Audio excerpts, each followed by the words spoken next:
여러분 안녕하십니까? 용인시정 뉴스입니다. 갑자기 추워진 날씨에 전열기기를 구입하시는 분들이 늘고 있다고 하는데요. 몸도 마음도 든든하게 겨울 대비를 할 때가 왔나 봅니다. 뉴스 시작합니다. 먼저 주요 뉴스입니다. 중국인 관광객을 잡기 위해 우리시 선진 행정 서비스를 관광 상품으로 개발했습니다. 행정타운 진입로에 날개 형상의 조형물이 완공돼 우리시의 미래지향적 이미지를 대변합니다. 위기가정 무한 돌봄 사업이 시행 1년, 천여 가구에 새 희망을 안겼습니다. 화학비료 대신 식물의 줄기와 잎을 비료로 쓰는 녹비 재배법이 우리시 브랜드 오이에 도입됩니다. 보건소가 허브 향기로 심신해달라는 향기요법을 시행해 호응을 얻고 있습니다. 첨단 자동화 시스템으로 편리한 책 읽기 환경을 제공하는 동백도서관을 소개합니다. 관광산업의 부가가치를 한 단계 끌어올리기 위한 노력에 우리시가 앞장서고 있습니다. 특히 중국 관광객을 잡기 위해 우리시의 선진 행정 서비스를 관광 상품으로 개발했습니다. 중국인 단체 관광객이 행정타운을 찾았습니다. 외국인 여행객들을 위한 관광 코스로 처음 선보이는 시청사를 둘러보기 위해서입니다. 이들은 시청과 시의회, 보건소와 노인복지회관, 문화예술원이 한데 모여있는 행정타운을 견학하며 우리시의 원스톱 행정 서비스를 체험했습니다. 시가 경기관광공사와 함께 개발한 이 관광상품은 20명 이상의 단체가 용인을 방문할 경우 숙박과 관광을 시가 지원하는 것으로 단체 관광을 많이 하는 중국인 관광객을 위해선 한중 문화교류 행사도 따로 마련해 용인시에서의 특별한 추억을 선사합니다. 지난달 홍보를 시작해 14일 첫 손님을 받은 우리시는 선진 행정 서비스를 비롯해 우리 지역 명소를 적극적으로 소개해 관광도시 용인의 위상을 확고히 할 계획입니다. 행정타운으로 들어오는 길목이 새롭게 단장됐습니다. 용연문이라는 새로운 조형물이 생겼는데요. 미래를 향한 비상을 뜻하는 날개를 형상화해 눈길을 끕니다. 행정타운 주 진입로의 안내소와 용인경전철 행정타운역 교량부가 날개 모양의 건축물로 색다른 분위기를 연출합니다. 철골조와 철근 콘크리트조 뼈대에 알루미늄과 아연판으로 만든 이 조형물은 미래를 향한 빛의 길과 빛의 날갯짓을 형상화하고 있습니다. 야간에는 세계 최고 선진 용인이라는 슬로건과 우리시의 도약과 비상을 상징하는 날개를 조명으로 비춰 낮과는 또 다른 분위기를 자아냅니다. 시는 올해 말까지 용연문 주변에 흙을 깔고 잔디와 나무를 심어 공원처럼 조성할 계획입니다. 도시 미관에 대한 시민들의 우려와는 달리 용인경전철이 주변 환경과 조화롭게 어우러질 수 있도록 시가 다양한 조경 사업을 펼치는 등 총력을 기울이고 있습니다. 저소득층의 생계와 의료, 교육비 등을 지원하는 위기가정 무한돌봄 사업이 시작된 지 1년이 됐습니다. 경제적 어려움으로 위기에 빠지는 가정이 없도록 시는 그간 실질적이고 효과적인 운영에 매진해왔습니다. 주소득자의 사망, 가출 등으로 생계가 곤란하거나 실직, 질병과 부상으로 소득이 없는 가정 등을 돕기 위한 위기가정 무한돌봄 사업이 시행 1년 그간 많은 시민들에게 힘이 됐습니다. 위기 상황에 처해 있지만 현행 법과 제도상 지원 기준에 해당되지 않아 아무런 지원을 받지 못하던 위기의 가정에 온기를 불어넣은 무한 돌봄 사업. 지난 1년 시는 도움이 필요한 1,117가구를 찾아 생계와 의료, 교육 등에 13억 1,530여만 원을 지원했습니다. 무한 돌봄 센터를 설치해 전문 인력을 배치하고 획일적인 지원에서 벗어나 각 가정의 상황에 따른 맞춤형 지원을 벌여 대상 가구에 실질적인 도움이 됐습니다. 앞으로 시는 사업에 대한 적극적인 홍보를 펼쳐 보다 많은 가정이 빈곤의 그늘에서 벗어날 수 있도록 할 계획입니다. 화학비료를 쓰지 않는 친환경 농산물의 인기가 높은데요. 우리시 브랜드 농산물인 순지 오이도 화학비료 대신 식물의 줄기와 잎을 비료로 쓰는 녹비 재배법으로 새롭게 태어납니다. 남사면의 브랜드 작물인 친환경 순지오이의 품질 향상을 위해 농업기술센터와 농촌진흥청이 공동으로 추진한 녹비작물 이용 오이 재배기술 시범사업. 지난 22일 남사면 순지마을에서 열린 평가회에서는 화학비료 절감을 위한 녹비작물 이용기술 결과 발표와 오이 재배농가 재배 사례 발표 등이 있었습니다.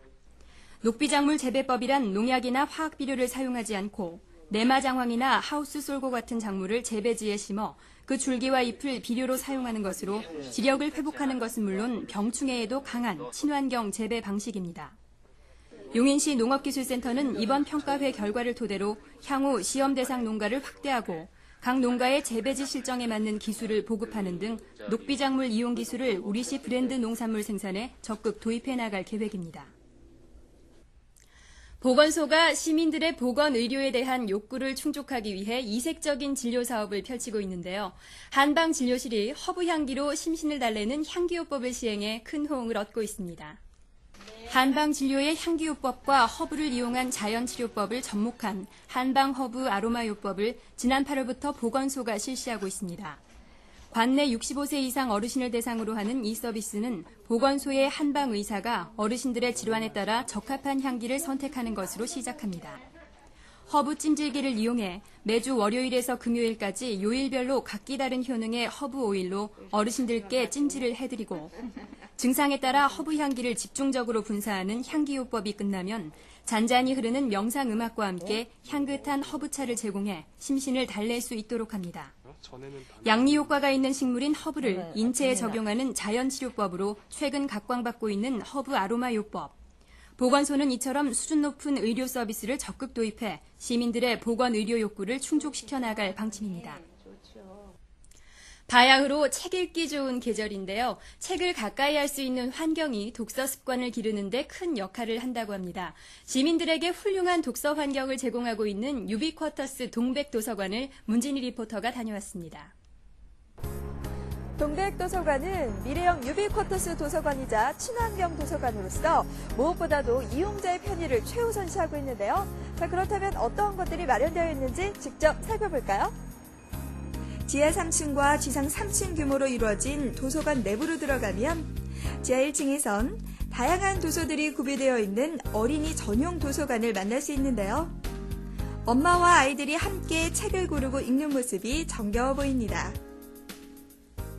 1층은 디지털 자료실로 이루어졌는데요. 인터넷 사용은 물론 DVD 관람까지 자유롭게 할 수 있습니다. 2층에서는 2만여 권이 넘는 책들이 있는 종합자료실을 만날 수 있고요. 끝으로 3층은 258석의 열람실과 노트북실로 이루어져 온 가족이 함께 할 수 있는 도서관임을 확인할 수가 있었습니다. 동백도서관 개관되기를 손꼽아 기다렸는데 이렇게 개관돼서 편리하게 이용할 수 있으니까 좋고요. 그전에는 구성이나 아니면 어린이 도서관까지 찾아가는데 번거로움이 있었는데 지금은 너무 편안하게 이용할 수 있어서 좋습니다. 도서관 직원분들도 너무 친절하시고요. 동백도서관에서는 책의 대출이나 반납 시 길게 줄을 서서 직원을 기다릴 필요가 없습니다. 무인 자동 대출 반납 시스템은 물론 무인 열람실 좌석 배정 시스템까지 다양한 자동화 시스템으로 불필요한 시간을 단축시키고 있는데요. 또한 종합자료실 내 독서 정원과 도서관 곳곳에서 만나는 녹색 쉼터는 독서로 인한 피로를 해소하기에 충분하겠죠. 책을 통해 세상과 소통할 수 있는 문화공간, 동백도서관에 시민 여러분의 많은 관심 부탁드립니다. 다음은 간추린 소식입니다. 제144회 용인시의회 임시회가 지난 20일부터 26일까지 열렸습니다.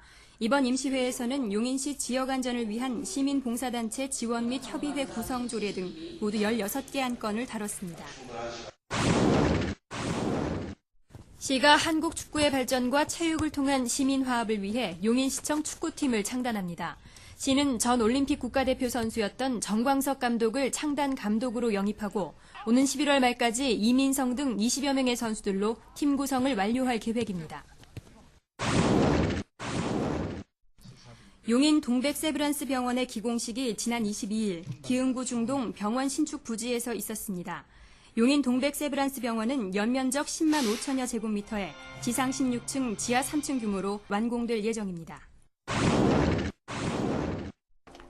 홀로 어르신들의 보금자리이자 문화 소외 이웃들을 위한 문화시설로 활용되는 용인시 사랑의 집이 한국건축문화대상 우수상을 수상했습니다. 지난 23일 사랑의 집 광장에서는 기념 동판식 등 수상을 축하하는 자리가 마련됐습니다. 자유수호 희생자들의 넋을 위로하는 합동위령제가 지난 23일 양지면 대대리 자유수호 희생자 위령탑에서 있었습니다.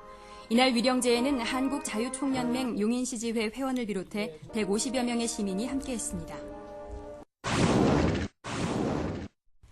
제8회 전국 평생학습 축제에서 용인시 평생학습 동아리 한두레가 특별상을 수상했습니다. 한두레는 기흥구를 중심으로 활동하는 사물놀이 동아리로 2006년부터 활발히 활동해왔습니다. 우리시는 전국 78개 도시, 150여 개 기관 등이 참가한 이번 대회에서 홍보관을 운영하는 등 다양한 홍보 활동을 펼쳤습니다. 장애인과 함께하는 용인시장기 등산대회가 지난 25일 용인 자연휴양림에서 개최됐습니다. 이날 등산에는 서정석 시장을 비롯해 시각, 지체장애인, 농아 등 1,500여 명의 시민이 함께 땀을 흘렸습니다. 다음은 신종 인플루엔자 관련 안내입니다.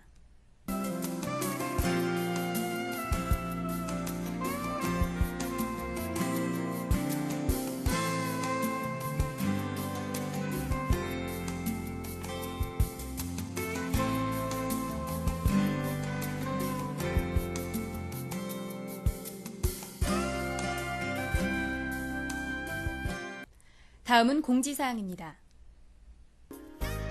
외국어 학습 동기를 부여하고 경쟁력 있는 국제화 인력을 양성하기 위한 제1회 용인시 외국어 스피치 대회가 열립니다. 자세한 내용은 시 홈페이지에서 확인하실 수 있습니다. 오는 31일부터 다음 달 9일까지 2009년도 용인시 사회조사를 표본가구 1,300가구에 만 15세 이상 가구원을 대상으로 실시합니다. 조사원이 방문하면 신분증을 확인하고 조사에 적극 협조해 주시기 바랍니다. 편리한 민원 행정 서비스 제공을 위해 온라인 전입신고 제도가 14일부터 시행되고 있습니다. 온라인 전입신고를 이용하기 위해서는 공인인증서가 필요합니다. 여러분의 많은 이용 바랍니다. 내년 전국 동시 지방선거를 앞두고 초중학생을 대상으로 공명선거 그림과 시 공모대회가 열립니다. 작품 접수는 30일까지 용인관내 선거관리위원회에서 실시합니다. 다음은 취업 정보입니다.